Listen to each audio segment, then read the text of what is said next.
I think this is one of the largest gathering of diplomats, probably outside Delhi. And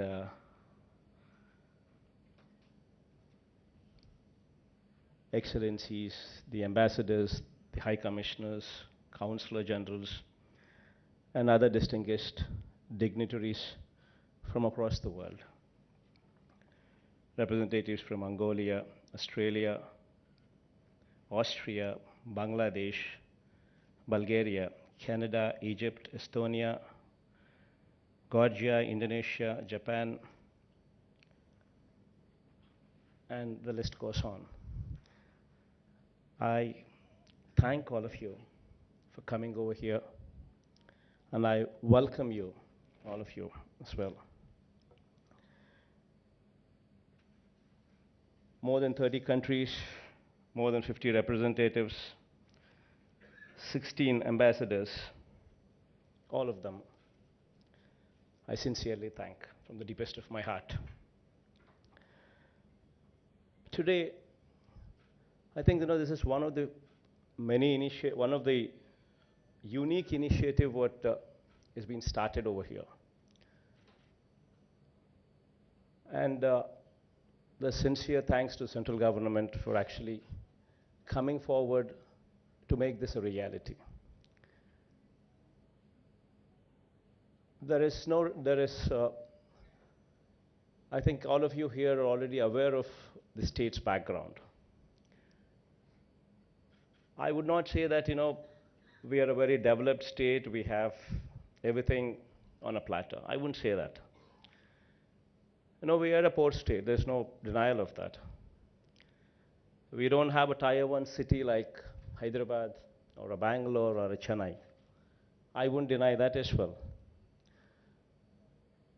But we have our inherent strengths. We have 975 kilometers of coastline. We have four ports, 6 airports. To begin with, this is our strength. And above all, adding to our strength, I'd like to speak a few words about the governance. One very important thing what attracts investment is how stable the government is. And I can take pride in telling you that an overwhelming mandate was given to us. We have, out of 175 MLAs, constituencies, we've scored 86% of the seats, 151 plus seats. And as far as the parliamentarians are concerned, we're also proud to say that we are the 4th largest party in the country in number of parliament seats.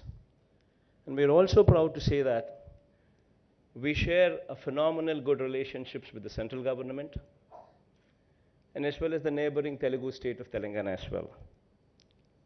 Not to ignore Tamil Nadu, the adjoining state as well, and Karnataka as well. So the ties with the neighboring states are phenomenal. Central government support is there.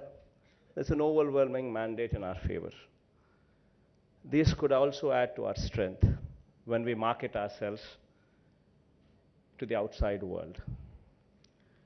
And speaking of what we can do to facilitate better trade, I can just speak of one or two very important aspects what would actually be a deal clincher. Today, most of the governments suffer in providing corrupt-free government, in providing transparent policies. This I take pride to say that our government here is committed to providing corrupt-free government, a transparent policy in place, a fair policy, what is very important to attract investment. This is very, very important, and, uh, and I think we will stand as a role model in delivering these commodities. We recently passed an enactment in the assembly, in the just concluded assembly, and this enactment is the first in the country, and I think it will set a new standard for the country as well in bringing about transparency at the highest level in every transaction what takes place in Andhra Pradesh. And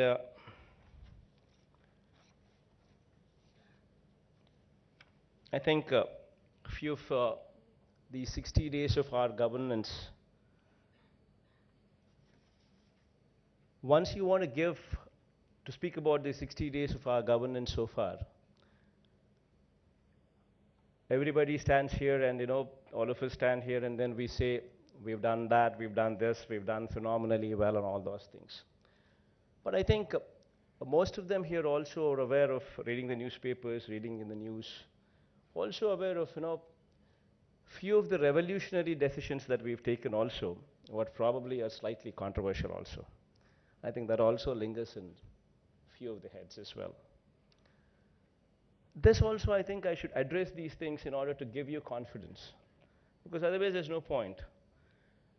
Everything what we do should have honesty. Everything what we ought to do should have commitment. I think sincerity and commitment and honesty, these are the things what actually drive anybody to come and have faith in us. If we do not deliver those, then there's no commitment, there is no faith, there is no honesty, then you will have no takers. Few of the things what actually I'd speak about, what is very important, because you should see the other side of the story as well, because what you read in the newspapers, what you read in the news is one side of the story, and I don't know if it's fully been narrated. The other side of the story also, I think I'll just bring forth on two important aspects. One aspect is uh, we've recently made a decision to renegotiate on the power purchase agreements, especially these high rate power purchase agreements. It's probably slightly controversial when it comes to speaking of a state to do something like that. But I just like to draw your attention to one simple aspect. What is the point in having a power purchase agreement if the discoms are not in a position to pay your bills? By the time I got into the Chief Minister's post 2 months before, it's only been 2 months since I got into this seat, into this place that I am in. And by the time I had come here and I had taken a review of the discoms, the electricity position there, the discoms position, the officers told me that we had 20,000 crores of arrears. 20,000 crores of pending bills, arrears. The government was not paying bills for the past one year to 1.5 years. Then what is the point in having these PPAs? Will it add any value? Number one, it doesn't add any value.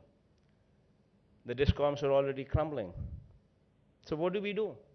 If we are to be sincere about our cause, if we are to do something about it, we need to do something about it, even though they are slightly controversial. So what we did was, we need to give a win-win formula for everybody. We are trying to renegotiate. I do agree that, there are international communities there.